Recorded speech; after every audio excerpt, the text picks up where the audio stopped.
Welcome to Salcedo Paranormal. It is Friday, February 3rd, 2023, and today I'll be sharing true paranormal stories from the web. As always, you can find all the episodes of the show, along with links to social media and other ways to contact me, at the podcast page, and that is salcidoparanormal.podbean.com. That's SALSIDO paranormal.podbean.com.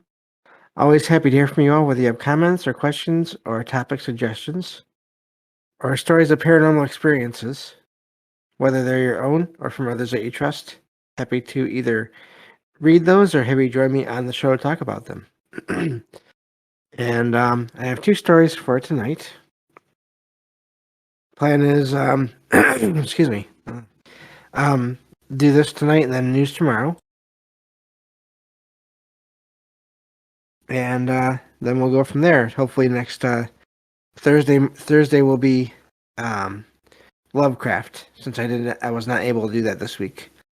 So that's the plan for a while here. Like I said, I'll be alternating. Most days of the week it'll be either the true stories or the paranormal news. So all right, I think that's everything. Thank you all for being here and listening, whether you listen live or to the podcast or YouTube feeds. I appreciate both.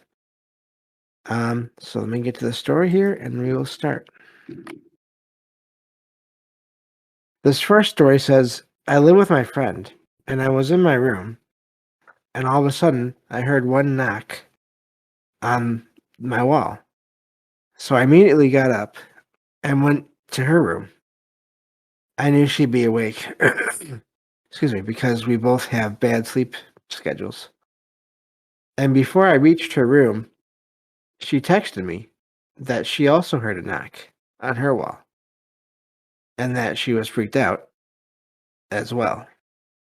We talked about how weird it was, and I made a pallet on her floor to stay the night in her room because I wasn't sleeping alone.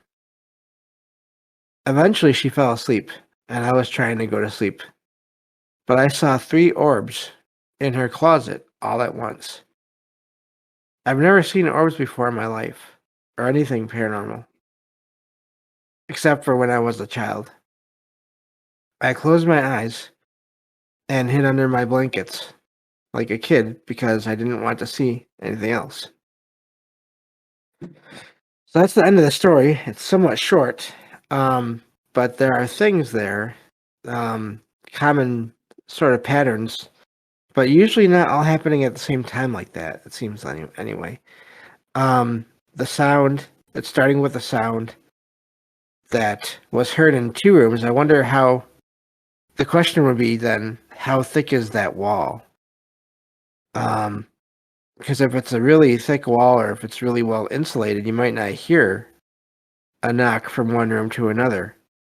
Also, depending on the volume of the knock. Of course, it's hard to say with just that story there. But it sounds like it was near instantaneous as far as that goes. Yeah, Lovecraft toys. Happy to get to those stories. Definitely next week for sure. As long as I'm feeling good anyway, as always. Yeah, so, and then of course for the writer to go stay in that other room, now I wonder where the closet was in relation to the wall that was knocked on. That's something I'm curious about, but I don't know. It's hard to say just based on that description. I'm just wondering if there was a way, if these orbs could travel through the walls or through the spaces in between the walls. I wonder if in some cases they can also generate sound.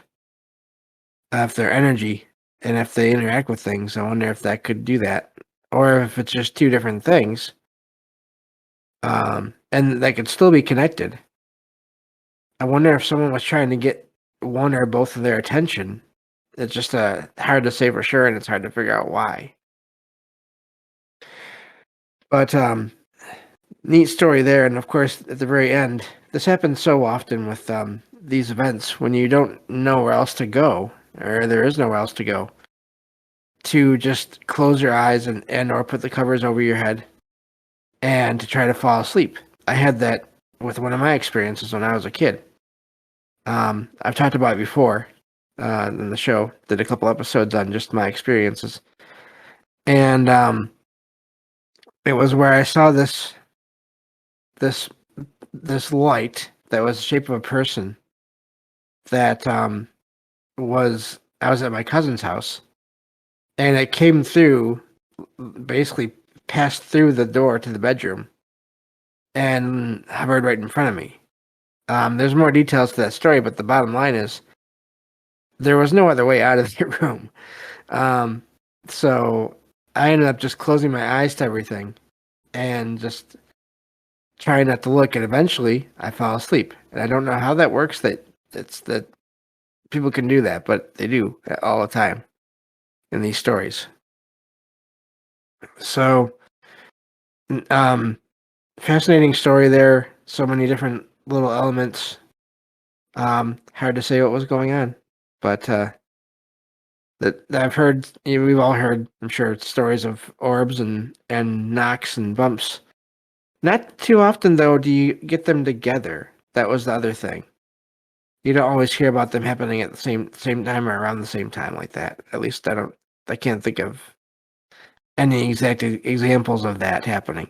So I wonder if that's what makes me wonder if there was some kind of attempt at communication that was just not working because of the fear of the people involved. They didn't know what was going on. So, or if that was the purpose of it all, to generate fear. Hopefully not. But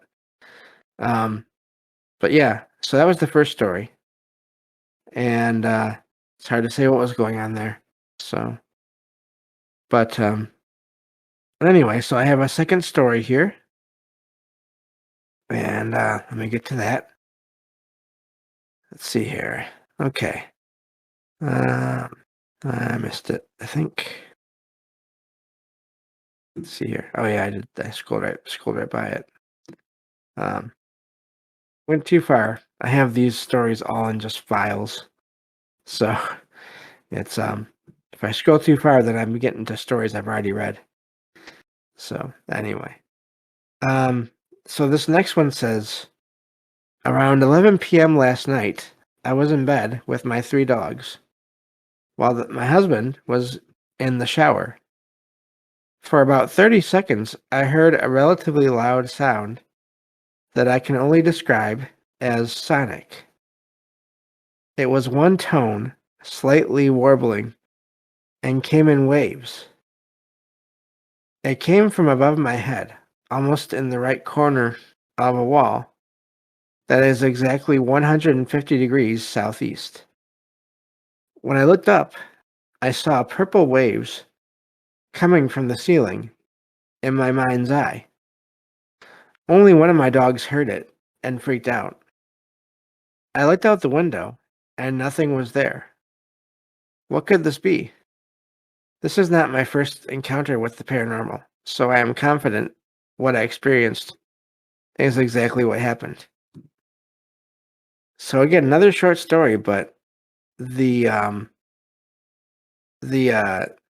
sound and then the image in the mind's eye. Yeah, PDG says adrenaline dump will make a person sleep. Interesting. I didn't know that. Huh. I'd always heard of the other way around, that it would actually make you more energized, but I wasn't aware of that. That's interesting. I'll have to look into that. Because maybe that's what it is. But this sound and this again, you kind of sort of, in a way, in a different way, you have sound, and then you have, even if it's in the mind's eye, I wonder how much of that really was the mind's eye for the writer of that story there. These purple lights, these purple waves coming towards them. I'm guessing going over them, based on the way they were saying, maybe, or around them. I wonder how much of that was some kind of energy that maybe wasn't visible to their regular eye, but they were still able to sense it somehow. and their mind processed it, and that's why it went to these. It was turned into these waves. Hard to say there, but the sounds can be weird. I wonder. Doesn't sound like it would be a regular like tornado or one of those usual alarms. Those usually have they from what I've heard, they have multiple tones in them. Unless it was just malfunctioning, but I would think that the writer would have kind of eventually figured that out unless this was written down on the day of. But even then those waves in their mind's eye. The other thing is too, the one dog freaking out but the other two not paying attention or not noticing. I don't know. So odd the way this show worked out, where there were these two stories about visuals and audio experiences. Each story sort of has both in and of itself. So I wonder if there's how many times there are connections between the two. Again, I don't feel like I've heard a lot of stories like that. So, but that's all I had for tonight. Thank you all for listening, and I'll be back tomorrow to cover paranormal news on the next episode of Salcedo Paranormal. Take care, everyone.